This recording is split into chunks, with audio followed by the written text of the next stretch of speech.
What's going on, guys? In this video, I want to tell you about buying basically leap options and reducing the cost of acquiring stock. So in my opinion, there's almost no point of even buying stock because if you buy a leap option, it's very similar to a stock, and I'm going to show you an example on Tesla. Now, I'm going to use Tesla as an example because Tesla is a very popular stock, and of course, Tesla is pretty expensive. So if you wanted to do a covered call, you would need like $27,000. Well, not everyone has $27,000 laying around, and also just buying 100 shares is super expensive even if you do have $27,000. Because, let's say that you have 50,000. Well, if you were to buy 100 shares, that would be more than half of your portfolio. That's not really smart risk management. But instead, what I'm going to show you today is by buying call options properly, by picking the right strike price, by buying the correct expiration date, you can actually buy a stock essentially for, half off or even 67% off. So it is a lot cheaper to buy leap options than it is to buy regular stock. I just want to remind you that you can check out all of my trades and all of my coaching using the first link in the description. You can actually sign up for a free call. You can learn more about working with me. All right, so I currently do have a position on Tesla. I am selling put options, but in this video, I want to show you leap options. Leap options are much cheaper, and also leap options are very suitable for a small or medium-sized portfolio. Now, the expiration date that I'm going to pick is going to be about 1 year out. So today is September 7th. I'm going to go out until 2023 at some point in September if possible. And it is, as you can see right here, it's September 15, 2023. So this is going to be a 1 year option, but also you can buy leaps for greater than 1 year. So I could buy a leap option expiring on January 19, 2024, or even March 15, 2024.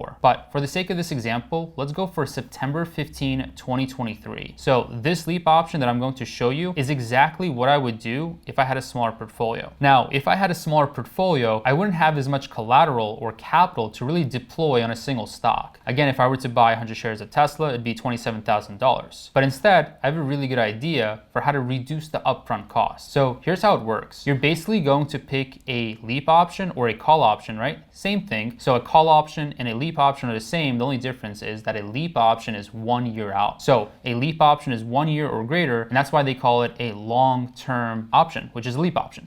So let's go down. I'm going down because I want to pick an in-the-money option. Now, the reason I want to do that is if I show you the 275 strike right now, the delta is 0.63. So 0.63 is fine. That means when the stock goes up $1, this option is going to move by 63 cents, which is pretty good, right? But I do want this option to move very similar to the stock. What I mean by that is, wouldn't it be cool if the stock went up by $1 and the option went up by $1? Well, basically, you can actually do that, and it's all dependent on delta. So if I expand this delta again, you see it's 0.63. Well, as I go lower, it's actually going to become better. So if I go to the 250 strike, it's 0.69. Now, if I go lower and I go to, let's say, 220, which is a really in-the-money option, then the delta is actually 0.76. So the delta keeps increasing, which is really nice. And when the delta increases, that means this option is very sensitive. If the stock goes up by $1, this option is going to move by a lot. It's going to move by 76 cents. So a higher delta means that the option is more sensitive to the stock rising, and a lower delta means that the stock is less sensitive. So right now, since this option is very sensitive, I do like this. And I just want to let you know, my sweet spot for picking a leap option is about 0.75 to 0.85 delta. That's because at 0.75 and 0.85, you're getting a lot of movement for the option in each dollar move for the stock. However, I said, wouldn't it be nice if it was 1-to-1? Well, that is possible. If you go really, really far down, you can get a much closer delta to like 1. However, that's not necessarily required. And the reason for that is these options become a lot more expensive. So as you can see the premium right here, it's $144 or $14,000. Instead, you don't really need to pay $14,000. We can go back up to the example of around $220 per share or 220 strike. So if I expand this, you can see that the delta is 0.76. Now, I just told you that my sweet spot is between 0.75 and 0.85. So for me, a 0.76 delta does actually satisfy my requirement. So this is a fine option. In fact, this is a great option. As you can see here, the open interest isn't super high. It's only 196, which is not the best sign. You do want open interest to be as high as possible. That just means that there's a lot of people trading this contract. For Tesla at 220, there's not a lot of people, but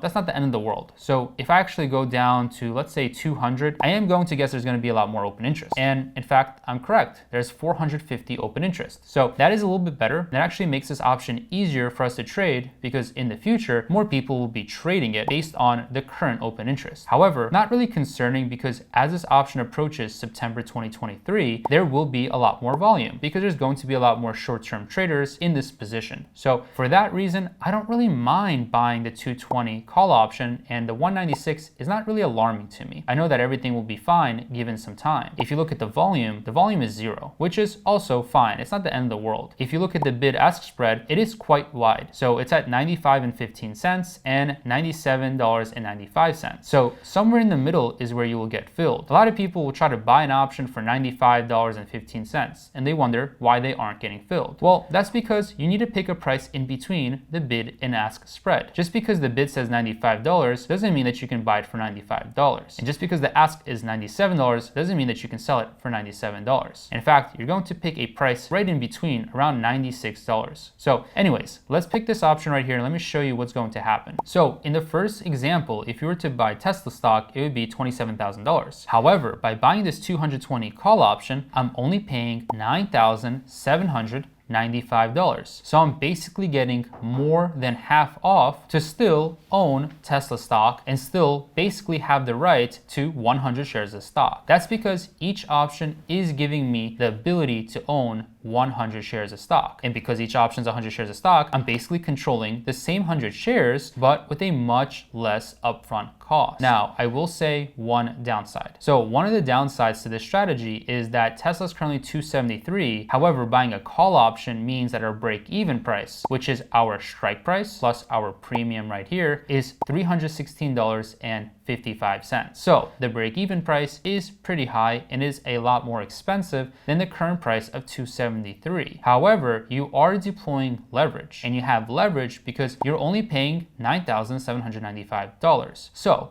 for example, let's say that the stock moves up by about $10. So if it moves up by $10, this option will actually move by $7.60. That's because I'm taking the $10 move and multiply it by delta, and now I know exactly how much this option will change. Well, actually, the stock is moving by $10, which is a very small move in the stock itself. It's potentially like 3 and 3.5%, something around that line. But the option that moves by $7, right, and 60 cents is actually more, or around 8%. So as the stock moves up by like 3 or 3.5%, your option is moving more than 2 times that. That's because you're using leverage. So in my experience, you don't actually have to hold this leap option until expiration. What I'll typically do is I'll hold a leap option for 6 to 9 months. During the 6 to 9 months that I'm holding this option, I will look for this option to increase in value. So for example, let's say this option is currently going for $9,700 and the stock goes up to $300 per share, which is about a $30 move. A $30 move will be about a $25 move or maybe $20 move in the stock, which is actually a 20% return. So at that point, I would actually look to cut this position. So in 6 months, when this position is up roughly 20%, I will look to close this position and exit for a $2,000 gain. So I'm going to turn about $9,700 into about $12,000. So in this example, I'm going to make about $2,000, maybe $2,500 in a 6-month period. Now, this might not seem like a lot, but it actually adds up a lot. And that's because turning $9,700 into $12,000 is about a 20-25% return. And if you can do that in a 6-month period, well, you're gonna make about a 50% return per year. And that's how you scale a small or medium-sized portfolio over time. As you add more money and you keep scaling it at a 50% rate, you're going to get into a very large portfolio or a very good size medium portfolio in a fairly fast amount of time. And buying leap options is one of my very favorite ways of growing a small and medium portfolio fast because it requires a lot less upfront capital. Now, the only thing that you really need when you're buying leap options is you need the market to be friendly. Hopefully, you're in a market that is bullish. So when you're in a bull market, it is very favorable for leap options. Leap options will have tremendous benefits because they are going to benefit when the stock market goes up. When the stock goes up, the leap option goes up. When the stock goes down, the leap option also goes down as if you just had stock to begin with. So it's a very similar position, and actually this is called stock replacement. So rather than owning stock itself and paying lots of money for the shares, you can actually just own a leap option for a lot cheaper. And by the way, actually Tesla has very expensive leap options because the implied volatility is very high. I can actually show you a different example, say Coca-Cola. And I know a lot of people aren't going to be interested in Coca-Cola because it's a more boring stock. However, let me show you something really, really interesting for how to reduce your upfront cost, and it's going to be a lot more apparent when I show you a leap option on Coca-Cola. So Coca-Cola is a dividend stock, so it might not be the best stock to buy a leap option on, because when you do have an option that you are long, like a call option, you do not collect the dividend. And because you don't collect the dividend, it is a little bit less attractive. But anyways, let's go to June 16, 2023. So this is almost a year. This is about 9 months out. So let's go buy, call option, and then let me show you what this is going to look like. So if I buy the 55 call option, it's going for $8.80, and the break even is only $63. So the difference from 61 to 63 is really not that high at all. So by buying leap options, and let me actually show you why. The implied volatility is only 19. So the implied volatility for Coca-Cola is literally like 1/3 of that of Tesla. So because Coca-Cola is so much cheaper and so much less volatility, this actually makes the leap option a lot cheaper itself as well. So buying leap options is fantastic on all sorts of stocks. It's great on high volatility stocks like Tesla, but it's even better on lower volatility stocks. So instead of building a portfolio full of stocks, you can also build a portfolio full of leap options, and you can use a lot less capital up front, and you can make a lot larger returns. If you like this video, leave a like on the video, and also make sure to check out my link in the description, because I have a lot of master videos that are private in the community that I have on Discord, and I'd love to have you there. I'd love to coach you and work with you hands-on. Thanks for watching, and I'll see you in the next one.